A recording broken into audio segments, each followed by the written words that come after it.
Mark Bonanno and Tom Armstrong from the Aunty Donna team. Welcome to Australian Musician. Thank you very much for having us. It's very exciting to be here, Greg. Congratulations on the Netflix special, Big Old House of Fun. When I heard that you guys were doing a Netflix special, I thought, I wondered how sections of the American community might react and the rest of the world. And yesterday I was Googling reviews and things, and I actually struggled to find a negative comment about the show. It seems the world loves Aunty Donna. I think where you didn't go, Greg, was Internet Movie Database. Maybe that slipped past your fingers, your little internet fingers there. No, the reviews in general have been pretty great. But I mean, and Tom can attest to this. We've toured America a few times live, and America were the first sort of people to get behind our content online as well. So America's always been pretty cool with what we do. Yeah. Do you think the Trump chaos and confusion just means that Aunty Donna is just makes perfect sense at the moment? Tom? I don't know. It's a bit of a interesting time in the world right now, but I would hope that we would be a welcome and fun distraction from all the negativity and awful shit that's going on in the States right now. And I think that's always our thing, isn't it, Mark? It's just focusing on the lighthearted stuff and being fun and bringing some joy to people in a not so serious fashion. And I think that always has a place. Yeah, totally. Our vibe is just, we're dumb. We're what we do is dumb and silly and absurd, and it has almost no connection or bearing to reality. Although we do have, relatable concepts and things in the show. We're very much escapism, and I like being that. And my goodness, could have that escape not come at a better time? I mean, that has been overwhelmingly a lot of the tweets, because we get some tweets from every now and then, have been very much that sentiment of just like, it was just so nice to like zone out and be somewhere else for, an hour or however long this show goes for. I don't know. Yeah. And what about Netflix headquarters? Have you heard from the board? Are they happy? Well, the process with Netflix has been incredibly awesome. Like from day one up until now, in terms of them supporting our voice and supporting what it is we do, has been really, really great. And we love the people at Netflix. But in terms of the way the show has been received, Netflix are notoriously quite cagey with their numbers and things. So we know about as much as you at this point. Yeah. Okay. I gathered you guys today to talk about music in the show and music in general. I'll start with you, Mark, and then we'll let Tom off the leash. Your parents' record collection, did they have one? If so, was it influential, inconsequential? Did it have Italian roots? Tell me about that. Yeah. Well, they sold it once CDs came in, the idiots, because I'm like, it takes up too much room. This is not going to be worth anything one day. So they got rid of it all, which kills me because I really love vinyl. But I very much grew up in my house with things like Sting and the Police, Elton John. There's a lot of like the best of Queen, the best of Elton John. The Beatles. I grew up with the red and the blue double albums. That's sort of the stuff that was on. In terms of ethnic music, not a lot, unfortunately. Not a lot of Italian stuff was going around. I've only just started to start to wet my toes in kind of like 60s Italian pop, which is, there's some wild stuff there. And the reason I got introduced to that was because one of my favorite musicians, Mike Patton, released a cover album of Italian pop songs called Mondo Cane, which is so cool. And there were some of the songs, I was listening to some of those songs, and I know that album quite well. And then one day I went through and I was like, I want to listen to the originals now. I want to hear like sort of what he's taken and how he's manipulated them. One song in particular, which is really heavy and very in that kind of like alt Mike Patton style, a lot of screaming, a lot of distorted vocals and stuff. And the original was not far off what Mike Patton did with it, which Okay. blew my little mind that Italians were making this kind of like crazy alt pop shit, like, 80 years ago. So I'm just starting to wet my whistle with that kind of stuff. Yeah. Did you ever get into the 70s TV show Variety Italian Style?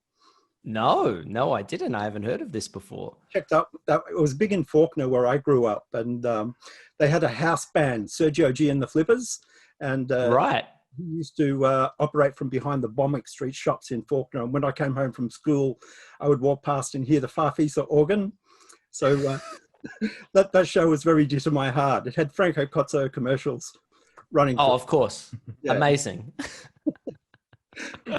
What about you, Tom? What was in Mum and Dad's record collection?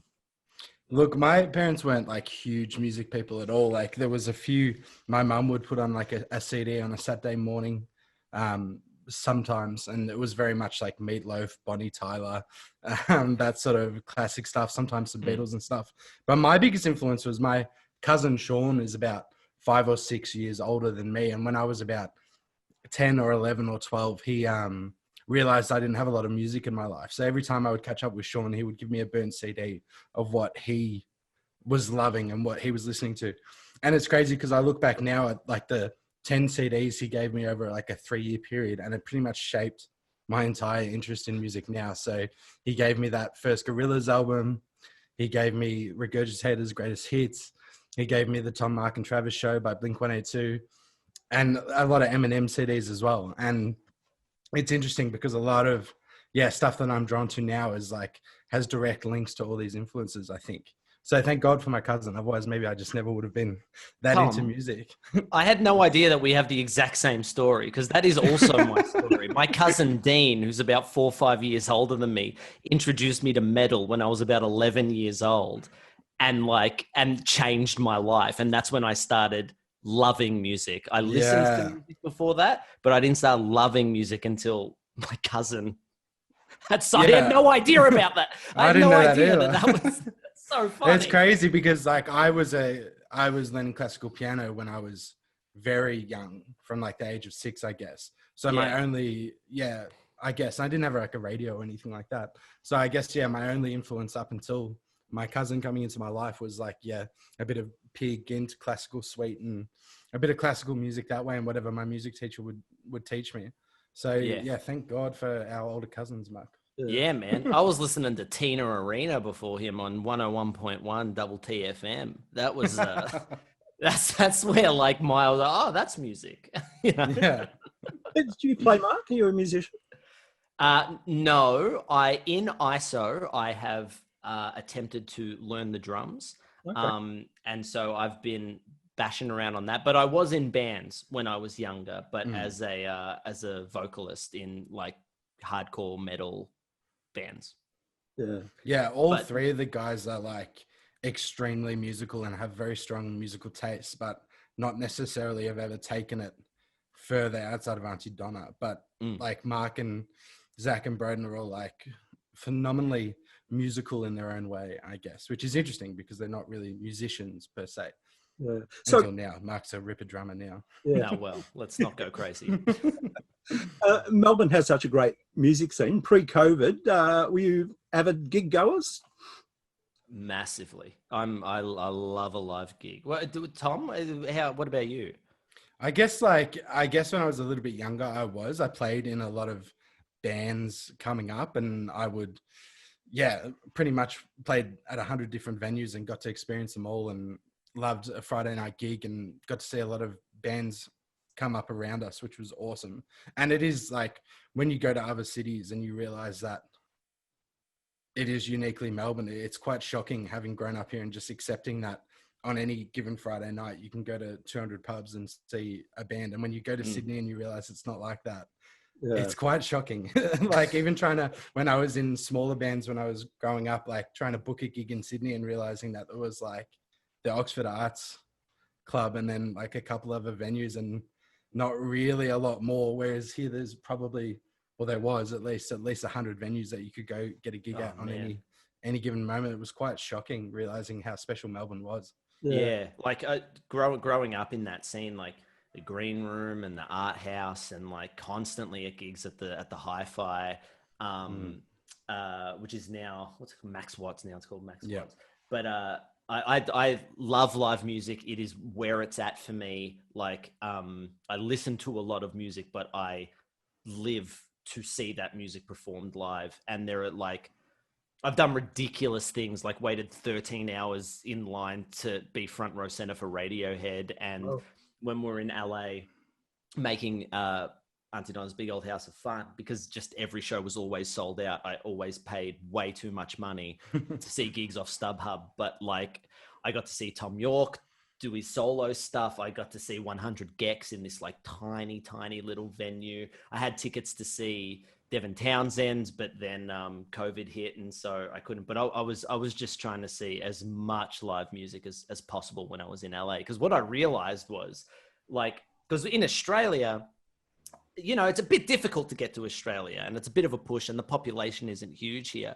But when we spent about 5-6 months in LA, what I realized was, I was like, if you're in a band and you are doing a tour, you're doing a show in LA. Like you go there and you do it, because constantly there were just posters for every single fucking band in the world that were playing and going through there. And I was like, I always thought we were lucky in Melbourne, but I was like, you are so lucky if you're living somewhere like New York. And that's right. And then I went to New York and I got to see Ed from Radiohead do his solo live stuff before the album had come out, Ed O'Brien, and that was super special. I also took a break from doing the show to go and see Mr. Bungle perform 3 times in 3 different cities in America. Live music is very important to me, Greg. Yeah. It's good. Well, let's talk about the music in the show. The theme song, at what point did you realize, okay, we have to come up with a theme song, and what was the approach? I'm just having a cup of tea, having a break. Touche. I love tea. Touche. Touche. Touche. Oh, do you even know what touche means? No. Touche. Ah, touche. Touche.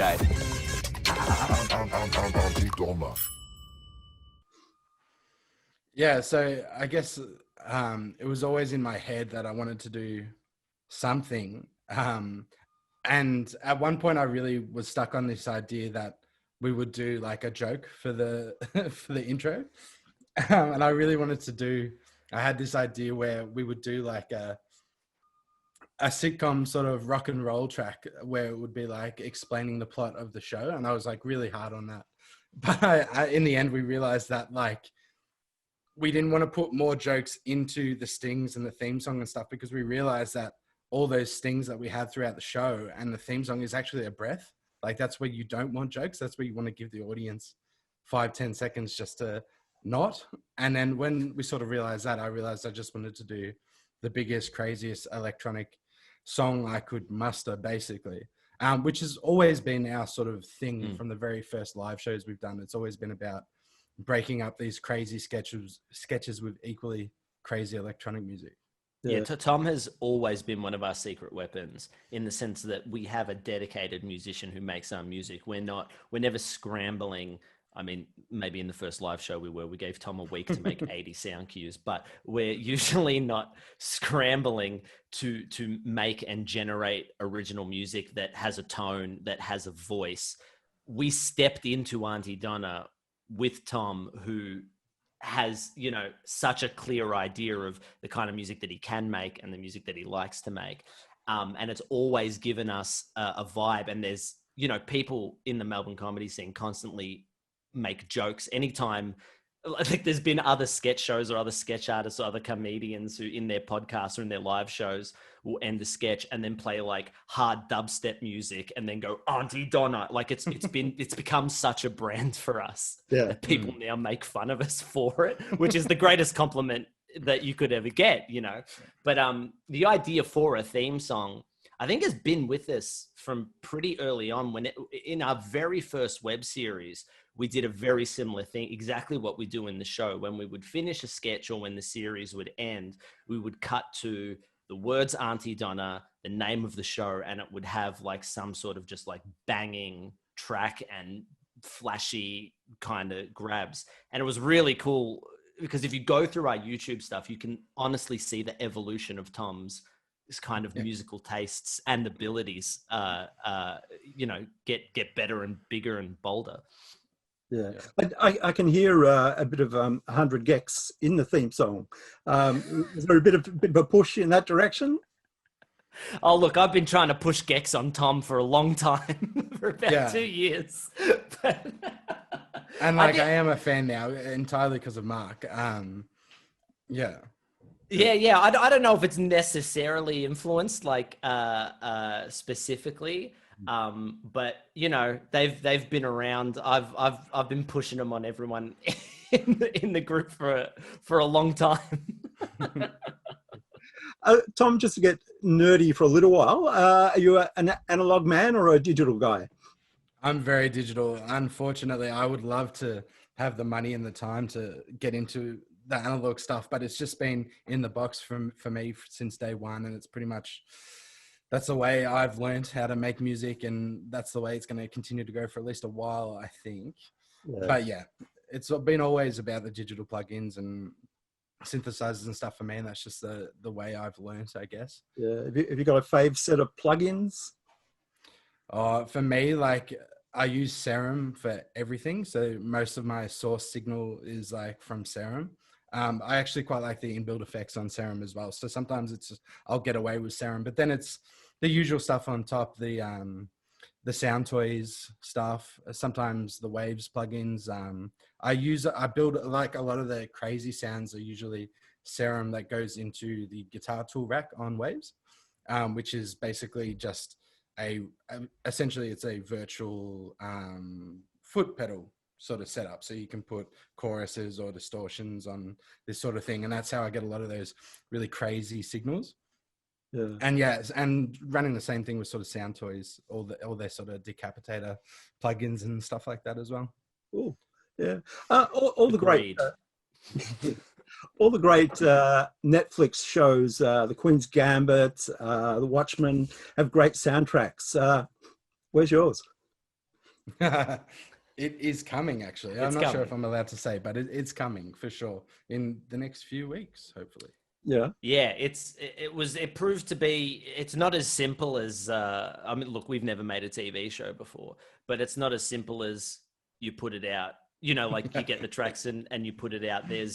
There's contracts and there's people to run it past, and there's a lot of negotiating that comes with it. So it's been very high on our list of priorities, and Tom has been working quite hard to get it out there, and it should be coming. I'm sure there's a market for the greatest hits, the Morning Brown, Everything's a Drum. You'd hope so. Let's talk about those songs, which form the basis of the episodes. How does that work? Do you basically come up with the words and give them to Tom and let him figure it out, or do you all work together? Yeah, often, usually what we start with, and it may be different from Tom's perspective, but we always start with an idea. We always start with a comedic idea, not necessarily it's a song. Sometimes we're like, oh, we think this is a song from day one. And other times it's a sketch that then evolves into a song. We usually have a process as we're writing where we look at all our ideas on the board and we go, what ones aren't working? Can they be songified? Basically, because with some of our most successful songs, one in particular, Bigoted Bill, started as a sketch, as a stage show sketch. And we did it at a test show and it went so badly. I don't think a sketch that we've tested has ever gone as badly as that. It was so awkward and embarrassing and awful. And then one day Broden just came in and was like, actually, I think it's a song. And then we did it as a song. And it's one of our biggest sketches to date, right? Yeah. Sometimes that's what it is. But how does it start for you, Tom? Because usually then we'll bring that idea to Tom and take it from there.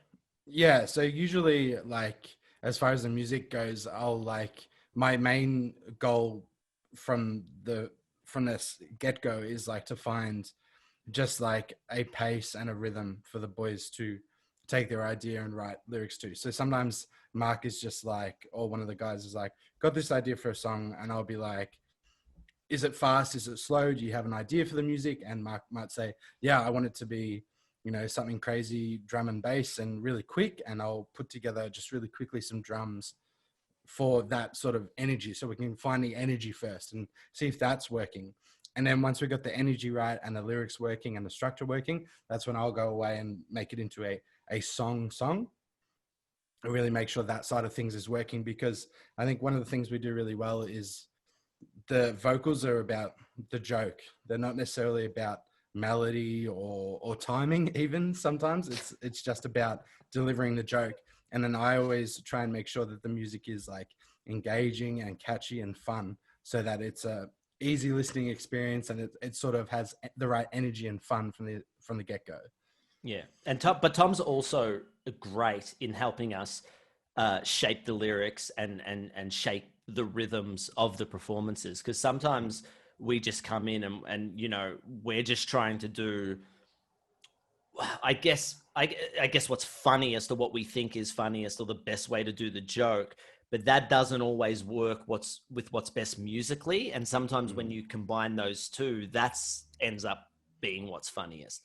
And Tom has a really great knack for being like, you have too many fucking syllables in this sentence. It's too complicated. It doesn't work. It's arrhythmic. It's not working with the rest of the song. We need to fix that. And then we do. And the song is always stronger because of it. Yeah, like, because I love rhyme. I love comedy songs with rhyme, and the boys, they don't always feel the same way. But sometimes it's about the whole song doesn't rhyme, and that's part of the joke. It rambles and it goes on and it's uneven. Or sometimes it's about going, hang on, what if we make these 3 lines rhyme and the 4th line not rhyme? That could hit that joke harder by being different. And it's about workshopping that with the guys sometimes as well. Yeah. But are you students of TV in general and other comedy shows, the way other shows use music? Do you study that? Oh, a little bit. No, what do you reckon, Tom? I think inherently, yes. I think that if you, and this is sort of what I was getting at a bit earlier when I was talking about the guys, and they not necessarily musicians per se, but I would say every single person in the group has a strong idea of what they like in music, and especially in score. Like, it is very often that the guys will have seen a movie on the weekend and we'll end up talking about the score.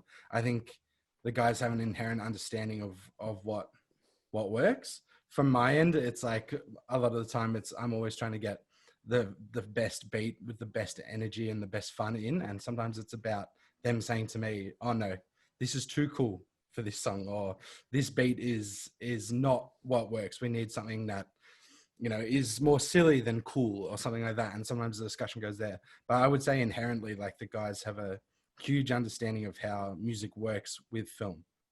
Yeah. And it rarely comes from other comedy. Most of our influences come from stuff that takes itself very seriously, and stuff that we take very seriously. And it's always like, wouldn't it be funny if that thing that we love is almost juxtaposing or is underneath something like the dumbest piece of shit thing we've ever thought of in our lives. No? And sometimes it's just about like whatever the guys are listening to that day. Broden's like, some of our biggest songs, Broden he's big on what he's been listening to that day. He'll just come in and be like, I think for a song on the show, Organ Donor, which is in the Olympic show, I think he was just listening to, hang on, look at him, The Prodigy that day. And he was like, I think this song should be to something like The Prodigy. And I'm like, great, like, that's awesome. As soon as you say The Prodigy, I get that pace, I get that energy. And if that's what you think is going to work comedically, then let's do that. The end credits tune is a bit of a banger. How'd you come up with that?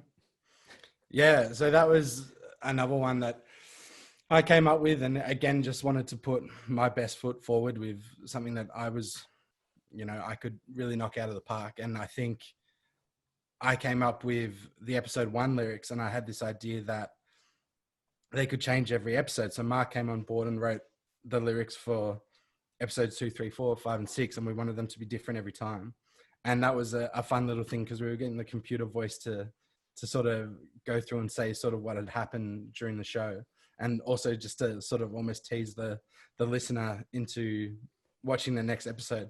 It was quite funny, actually. I had to send an email to our producers when I did the first like sort of idea of the closing credits, the guys were like, "Oh, it's a bit rude. Do you reckon Netflix will be all right with telling our watchers to fuck off and that they're dogs?" And I was like, "Oh, Netflix pretty much let us do whatever we want, but I'll check with the producers." So I had to send the producers like a very serious email saying, "Hey, is it okay if we, in the closing credits, we have lyrics that say 'fuck you, dog' and keep watching and all this sort of stuff?" And they were like, "Absolutely, do whatever you want." So that was really fun. But then the caveat on top of all of that is that so the line is it's like, Aunty Donna's Big Old House of Fun. We hope you're liking season 1. If not, get fucked and leave, you dog. Just joking. Please keep watching. Right. But thanks to when Netflix, the amount of time, I think, gives you 5 seconds, and then it automatically goes to the next episode unless you stop it. And that 5-second mark is exactly on the line, get fucked. It tells you to get fucked, and then it switches to the next episode. And you don't get to hear the next, "Oh, we're just joking. It was a joke."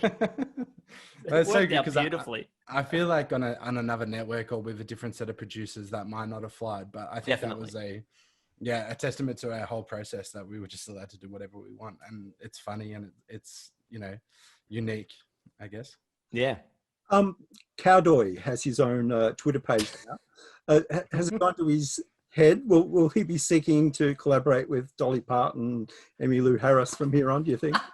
That's not us. That's our ridiculous fans who have the amount of fan accounts that are out there for. There's even apparently just like a fake Aunty Donna's Big Old House of Fun Facebook page that just runs ads for like either pornography or like some pyramid schemey shit. It's all out there. And so Cowdoy, whoever you are, it's not official. You are not part of the Aunty Donna family, and we will hunt you down. We will get you for copyright. So watch out. That's all I have to say to Cowdoy. I always think it's funny what the fans latch onto and what they decide to elevate, because we can never guess what characters or what particular bits the fans will decide they want to latch on and make an endless riff. And it's always funny to see what they decide to latch onto. Yeah, it's been amazing to see the love for Cowdoy, because Cowdoy was just this stupid, obscure character from a sketch we did years ago. Somehow ended up being a big part of the show. And yeah, people loved it. Our fans really gravitated towards it. It's fantastic. What kind of music do you hate? What can't you stomach? Oh, that's a good question. I reckon 10 years ago, I would have said top 40. Yeah. But I think, and notice I say top 40, not pop, because I think I think these two things get confused at times. But I've sort of softened. Now I'm a bit older. I sort of quite like a lot of the top 40 that's going around, like Billie Eilish and The Weeknd and sort of stuff. It has a good place. So yeah, very hard to say what I hate now, but definitely when I was growing up, like anything that hit the radio, I just couldn't stand. Yeah, it's when you're younger, you've got so much passion for that. And then you just get to an age where you stop giving a shit. Like I just used to be like metal or die. Like you listen to metal, or I don't want to fucking talk to you and you don't know what music is. Like when I was like 12 and 13, I was like, if you're not listening to new metal, you are dead to me and you have no musical taste whatsoever. That changed once I heard Radiohead. I was like, oh no, this is real good. It's not heavy. And then everything opened up there for me. I would say I very much got to, I think maybe when I was about 17 or 18, I stopped caring about genre, because what I found for me was, without question, my favorite genre is genre bending. Like things that take, like when the first time I heard Mr. Bungle, I heard that first self-titled album, my brain just melted in terms of how can you possibly take something as stupid as circus music and then rock and metal and like blend that together and make it work so incredibly well. And that was sort of my first, but new metal itself was also a genre, like an experiment in genre bending. And that was kind of like my first love. So, I've always been into that. But the one thing I think I cannot, that when I listen to, I just completely switch off, is like country music, but not like raw, real country music, like that kind of Keith Urban, like rich people doing country music who are still singing about protecting their daughters and looking after the farm, and their whole life they've lived in like a fucking mansion and shit, like that stuff, because there's such an it's just so not authentic. And like, as long as something is authentic for me, I think I can get on board with it, or I can at least see the appeal. But that's the one genre for me where like the authenticity is in question at times, I would say. Yeah, 100%. I think as a producer and a songwriter and a budding mixing and mastering engineer, I feel like with music now, when I listen to it, even if it's like not necessarily for me, there's always a reason to listen. Like a lot of those big pop tracks, like I'll listen to it just to appreciate the vocal production, and just go, Yeah. What have they done there? Like that's not a single take with a good auto-tune. That's 20 layers. And there's always something to take from music that other people appreciate. There's always something to take, I guess. Yeah, definitely. Best gig you've ever been to? Oh, that's a good question. A couple come to mind. You go, Mark. You go. Well, I have a think. The first one that comes to my mind, one that is always first one for me, and I talk about him a lot. There's a couple. All right, I'll talk about two. One was when I was 15. I went to a underage I Killed the Prom Queen show at the Green Room in Melbourne. And at the time I was singing in metal bands, and they pulled me up on stage and I did a song with them. And as like a 15-year-old massive fan of the band, and I still love their early stuff, and I still really like 50% of that first record. I think 50% of that first record is like the best EP ever. And then there's some other songs, but it's really good. That was just like, because it was like I was a performer, and I loved attention and I loved the band, and then I heard that apparently after that they were doing like a couple of shows and they couldn't get their singer, and this was in the days of MSN and MySpace, and so before like it was easy to find people. And I heard years later that they were trying to look for me to find me because they wanted me to sing for an entire show, which would have been the best thing ever. But so that gig was like really big for me because it was like my favorite band at the time, and I got to perform with them, and everyone was just like, after the show was just like, you did a great job. And I was like, oh my God, this is like the best thing ever. So there's that. But then there's also Mike Patton did a project called Peeping Tom, which was him sort of experimenting with pop structures and that kind of thing. And I saw them at the Forum, which I think is the best venue in Melbourne for music. And he had like Doug Trio and Butterscotch, who's like this MC that was doing beatboxing and stuff. And that was the first time seeing him. And just at that venue and that music, which I was really, really loved at the time, seeing him perform in his absolute prime, that was a very special gig for me. Yeah. Tom? I think I'm going to say I saw the Vasco era at the Hi-Fi Bar. And I think it was just before they sort of went on a semi-hiatus. I don't know if it was officially one of their last shows, but essentially in my mind, it was one of their last shows. And they just were phenomenal. They just went insane. And me and two of my friends, Sam, the writer from Aunty Donna, were there, and we were sort of front row. And the thing that always stands out was at the end, they sort of finished their set and they said, hey, we're going to keep jamming. We're going to do a bunch of covers. You guys can leave if you want, but we're going to stay and we're going to keep jamming.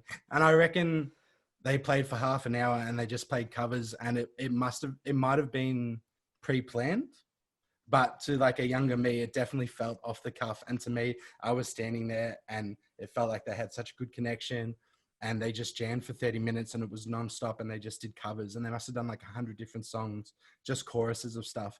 And the energy between them, I'll never forget it. It just felt flawless and so fun and so crazy. And I'd never really seen a band go that hard for like an hour as well. And it stayed with me for many, many years. Yeah. Tom, you're known for playing in the duo Godwolf with Joe Cosby. Is that project still bubbling under in the background? It's not really, like that project was always doomed to fail, I guess, like, because I guess from the very start, we were being pulled in different directions because Joe has always had this wonderful career in music theatre, and 6 months into our starting Godwolf, he was off doing Jersey Boys for 18 months. And as Aunty Donna got more successful, I was more pulled in that direction as well. So it was like, I guess, never meant to be. Like, we were always just destined for other things. But in the music that we did make together and the time that we did gig together and spend time, like, we achieved a lot, and it was a lot of fun, and I'm so proud of that project. But yeah, it was never really meant to be, I don't think. Yeah. So 2021, what's in store for Aunty Donna? Oh, such a good question. Oh man, oh my. So many good questions, so many answers. Maybe we're literally just figuring this out. We are usually a group. We have always been the group who know what we're doing 12 months in advance. Always, we're always very forward thinking. We need to know that there's 6 of us. We need to, plan our lives, know what we're doing. It's really important to us as people and as essentially business owners. With COVID and with how full on the promotion of the Netflix series has been, we've kind of found ourselves for the first time ever where we really don't know what we're going to be able to do next year. We don't know what it holds. We don't know, we know what we'd love to do. We know what we've just only literally today, Greg, have we started talking about what next year might look for us. One, because we haven't had the time, and 2, because, for 8 months of this year, it was unknown. So yeah, we're only, all what we know we want to do is we want to write new stuff. We want to go on tour. Chances of touring outside of Australia are slim, but we'll probably be able to get around to most cities in Australia, we hope, unless things change. Those are our plans. If a season 2 comes up, we might start working on that. But again, we don't know. Well, guys, it's been an absolute pleasure to chat to you, and we wish you all the best for the future. Thank you so much, Greg. Thank you so much for having us. Yeah, it was awesome getting to talk. I love talking about this shit. It was fantastic. Maybe we can do it Thanks, again one day. Yeah, that'd be awesome. Absolutely.